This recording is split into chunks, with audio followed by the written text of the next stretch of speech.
صف کے بیچ میں کالم یا پلرس آنے سے نماز نہیں ہوتی؟ تو دیکھیے مسجد کے اندر اگر صفوں کے بیچ میں کالمس ہیں تو نبی اکرم صلی اللہ علیہ وسلم نے ابن ماجہ کی ایک روایت اس میں بیان کیا کہ کالمس جب مسجد کے بیچ میں آتے ہیں اس میں نماز نہیں پڑھنا چاہیے. مطلب السلام علیکم ورحمۃ اللہ وبرکاتہ. امید ہے آپ سب خیرت سے ہوں گے. میں بھی الحمدللہ اللہ کا لاکھ لاکھ شکر ہے احسان خیرت سے ہوں. اور انشاءاللہ جس ویڈیو پہ ریئیکشن دینے آ رہے ہیں دوستو وہ بڑی اچھی ویڈیو ہے اور بہت پیارا بیان ہے. یہ عموماً اکثر مسجدوں میں پلر بنے ہوتے ہیں بیچ بیچ میں، تو ہمارے پیارے کا نبی صلی اللہ علیہ وسلم نے منع فرمایا ہے، اس سب کو چھوڑ کے نماز پڑھنے کے لیے حکم دیا ہے. بیچ بیچ میں جیسے کہ نہیں ہال ٹائپ کا ہوتا ہے، ابھی یہ پلر آ گئے تو وہاں صفیں نہ بنائیں، آگے بنا لیں یا پیچھے بنا لیں، کوشش کریں. لیکن اگر کوئی مجبوری ہے، جب مسجدیں ایک دم ہاؤس فل ہیں، جگہ نہیں ہے، تو اس میں بھی پھر بنا سکتے ہیں. ایسے مطلب بہت اہم بات نہیں بتائیے کہ نہیں چھوڑ دیں، کوشش کریں اس صف میں نہ کھڑے ہوں، وہ سب کو پیچھے یا آگے کر دیں. اسی طرح سے بارش ہو رہی ہے یا دھوپ بہت تیز ہے یا مسجد میں جگہ بہت کم ہونے کی وجہ سے مسجد چھوٹی ہے، تو پھر نماز پڑھ سکتے ہیں، نماز ہو جائے گی انشاءاللہ نے چاہا تو. اور یہ جو ٹاپک ہے بیان کا اسی ٹاپک پہ ہے کہ اکثر مسجدیں چھوٹی ہونے کی وجہ سے یا پلر ہو جاتے ہیں بیچ میں آ جاتے ہیں، لیکن لوگ عام نمازوں میں بھی اس میں پڑھتے ہیں نماز، تو اس میں منع کیا گیا ہے کہ وہ اس میں نماز نہ پڑھیں، کیونکہ مسجد میں جو پلر بیچ بیچ میں آ جاتے ہیں تو سب کو چھوڑ کے پڑھیں کیونکہ سب ٹوٹ جاتی ہے.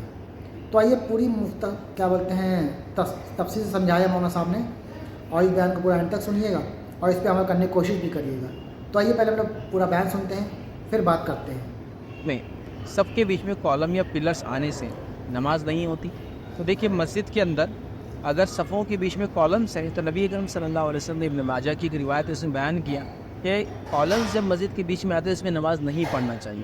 مطلب ایسی صف جس کو توڑنے کی ضرورت محسوس ہو کالمس کی وجہ سے، تو آپ نے فرمایا وہ چھوڑ کر نماز پڑھے، مطلب یا تو اس کے پیچھے پڑھے یا تو آگے پڑھے. تو جہاں کالمس ٹوٹ جاتے ہیں، بریک ہو جاتے ہیں، یاد رکھیں وہاں نماز نہیں پڑھنا چاہیے. یاد رکھیں مطلب صف کے اندر کالم آنے سے صف بریک ہو جاتی ہے، وہاں نماز پڑھنے سے احتیاط کرنا چاہیے. لیکن یہ جو منائی یاد رکھیے یہ حرمت والے درجے تک نہیں ہے، مطلب ایسی منائی نہیں ہے کہ حرام ہے وہاں نماز پڑھنا. جیسے کہ مثال کے طور پر مسجد کی چھوٹا ہونے کی وجہ سے آپ کو کالم کے بیچ میں پڑھنا پڑ رہا ہے، باہر زیادہ رش ہونے کی وجہ سے کالمس کے بیچ میں پڑھنا پڑ رہا ہے، باہر زیادہ تیز دھوپ ہونے کی وجہ سے آپ کو کالمس کے بیچ میں پڑھنا پڑ رہا ہے، ورنہ کیا ہوگا کچھ لوگوں کو باہر کا رہنا پڑے گا. بارش کی وجہ سے لوگوں کو اندر سیٹ کرنے کے لیے کالمس کے بیچ میں پڑھنا پڑ رہا ہے، جمعہ کے زیادہ رش کی وجہ سے کرنا پڑ رہا ہے، تو یہ جائز ایسے مسئلہ نہیں. مطلب یہ جو ممانعت ہے یہ حرمت کے درجے والی نہیں ہے کہ حرام ہے اس کے بیچ میں پڑھنا. لیکن اگر آپ احتیاط کر سکتے تو بالکل احتیاط کریں. جو کہ صفوں کا سیدھا ہونا، انسان کے بازو کھڑا ہونا، یہ بہت اہم چیز ہے، یاد رکھیں. لیکن ایک بڑی افسوس کی بات ہے ہم لوگ صفوں کو سدھارنے کے آداب مکمل طور سے بھول چکے ہیں. نبی اکرم صلی اللہ علیہ وسلم کے زمانے میں صفیں کیسی بنتی، بلکہ آپ نے تو یہاں تک فرمایا کاش کہ تو ویسی صفیں بناتے جیسے فرشتے آسمانوں میں صفیں بناتے ہیں. کیسی صفیں بناتے ہیں؟ جب فرشتے کھڑے ہوتے ہیں تو قدم سے قدم لگاتے ہیں، کاندھے سے کاندھا لگاتے ہیں، مطلب ان کی صفوں کے بیچ میں گیپ نہیں ہوتا ہے. اور صفوں کے بیچ میں گیپ ہونے سے کیا ہوتا ہے معلوم؟ نبی اکرم صلی اللہ علیہ وسلم فرمایا جب تم صفوں کے بیچ میں قدم سے قدم نہیں ملاتے ہو تو کیا ہوتا ہے؟ تو میں شیطان کو تمہارے بیچ میں بکری کی بچے کی شکل میں آتے ہوئے دیکھتا ہوں. علماء لکھتے ہیں کہ جب وہ شیطان بکری کی بچے کی شکل میں آتا کیا معنی ہے؟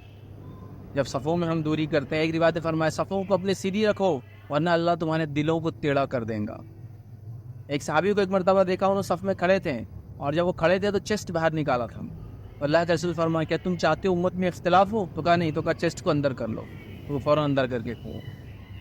صفوں کا سیدھا ہونا یہ بہت اہم چیز ہے، یاد رکھیں. صفوں میں گیپ نہیں ہونا یہ بہت اہم چیز ہے. جب صفوں میں گیپ ہوتا ہے پھر مالداری، حسب، نسب، سوسائٹی، اسٹیٹس سب چھلکنا شروع ہوتا ہے.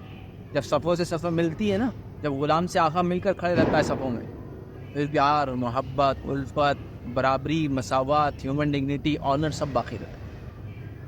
اور یہ بڑی اہم چیز ہے، یاد رکھیں. اسلام نے جو دین ہے، میں نے کئی لوگوں کو کہتے ہیں سنا صفوں کے بارے میں کہ یار مسلمانوں میں یہ بڑا اچھا سسٹم ہے.